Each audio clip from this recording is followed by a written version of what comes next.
Сиан шаарында өткөн Бурбур-Азия-Кытай саммитине Кыргызстан, Кытай, Казакстан, Тажикстан, Түркмөнстан жана Өзбекстандын башчылары катышты. Анда өлкө башчы Садыр Жапаров сөз сүйлөп, кыргыз-тажик чегарасын тактоо маселесин көтөрдү. Мамлекет башчы өлкө эгемендүүлүккө ээ болгондон тарта тынчтыкты сүйүүчү саясатта карманып келгенин белгиледи.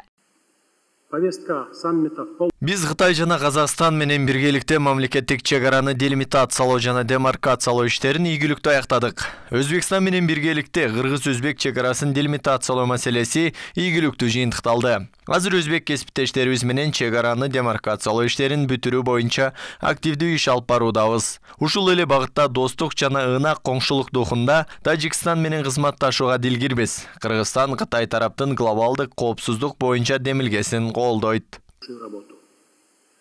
Мындан тышкары өлкө башчы Кытай, Кыргызстан, Өзбекстан темир жолун куруу долбооруна токтолгон. Мамлекет башчы Бурбур-Азиянын экономикасын өстүрүүнүн драйвери болуп аймактык транзиттик, транспорттук жана логистикалык потенциалды өнүктүрүү саналарын белгилеген. Анын айтымында эң алгач дал ушул багытты жигердүү өнүктүрүү дүйнөлүк экономикага интеграциялашууну шарттап, аймак ичиндеги байланышты камсыз кылып берет.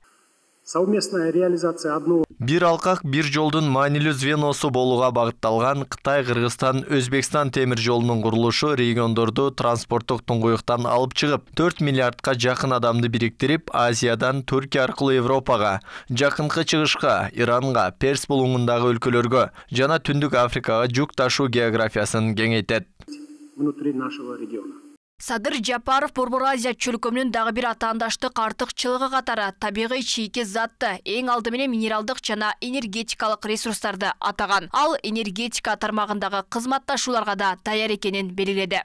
Говоря в целом о нашей... Биз азырынча энергетикалык дараметибиздин 13%га жакынын гана ишке киргиздик. Мындай маанилүү тармакты өнүктүрүү үчүн өлкөбүзгө чет өлкөлүк инвестициялар зарыл. Биз бул чөйрөдө тыгыз кызматташууга даярбыз. Андыктан Кыргызстандагы чакан жана орто кестерде энергиянын кайра жаралуучу булактарын курууга чакырабыз. Электроэнергиябызды калкынын саны 2 миллиардтан ашкан өлкөлөргө жеткире аларыбызды эске алсак, биз бүтүндөй регион үчүн материалдык гана эмес, экологиялык жактан да чоң дивидендтерди ала турганыбыз талашсыз.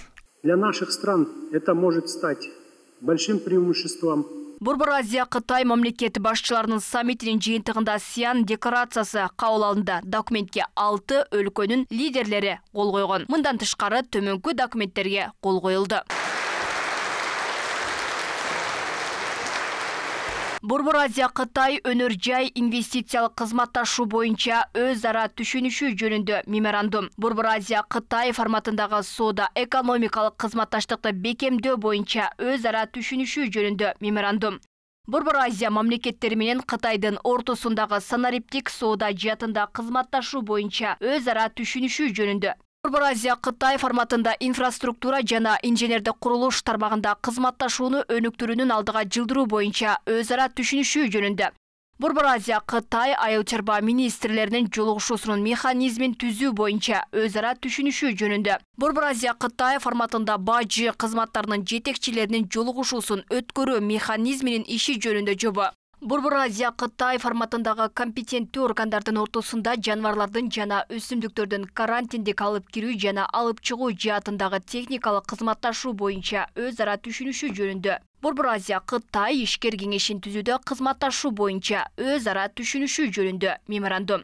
Кыргызстан, Өзбекстан темир жолу бул мындай геосаясий маанидеги стратегиялык багыттагы чоң иш-чарада. Бул жерде соода саттыктагы, өз ара мамилелер дагы, анын ичинде экономикалык чоң мамилелер, бири-бирибизге тийгизген таасирибиз, айрыкча Кыргызстан үчүн бул транзиттик чоң маршрут, бул көп акча каражатты дегенди билдирет. Кыргызстандын геосаясий жайгашкан жери аябай мындай ыңгайлуу да. Президент мына ошол ыңгайлуулукту Кыргызстандын пайдасына, биздин артыкчылыгыбыз үчүн колдонууга аракет жасап атат. Ошондуктан биз баарыбыз бул саясатты, бул аракетти реалдуу түрдө колдоп беришибиз керек. Эске салсак, Пекиндин биринчи саммити былтыр виртуалдык форматта болуп, ага 5 мамлекеттин башчылары катышкан эле. Кыргызстандын президенти Садыр Жапаров кечээ Кытай лидери Си Цзиньпин менен жолуккан. Андан соң бир нече документке кол коюлган. Алмагүл Эрке, Байгызы, Бектур Мойдунов, Ош ТВ.